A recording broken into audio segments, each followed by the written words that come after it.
আয়ান এবং সারা তাদের ঘরে আনন্দে খেলছিল। চারদিকে ছিল শান্ত পরিবেশ, আর জানালা দিয়ে সূর্যের আলো ঢুকছিল। হঠাৎ করে ধাম! আয়ান দৌড়াতে গিয়ে একটি ফুলদানিতে ধাক্কা দেয়, আর সেটি ভেঙে মেঝেতে পড়ে যায়। আয়ানের বুক ধকধক করতে শুরু করল। সে ভয় পেয়ে চারদিকে তাকাল।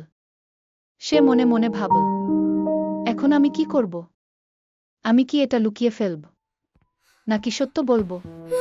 ঠিক তখনই সারা তার পাশে এসে বলল, আয়ান, মনে রাখো, আল্লাহ তাদের ভালোবাসেন যারা সত্য কথা বলে।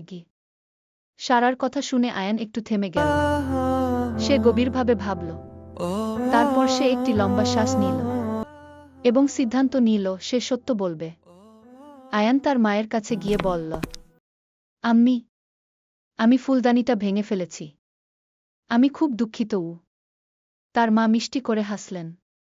তিনি আয়ানের মাথায় হাত রেখে বললেন, আমি তোমার উপর গর্বিত। তুমি সত্য বলেছ গু। আয়ান স্বস্তি অনুভব করল। তার মনে শান্তি ফিরে এলো। সত্য কথা বলা আমাদের হৃদয়কে শান্ত করে এবং আল্লাহকে খুশি করে। সবসময় সত্য বলো, যাই হোক না কেন।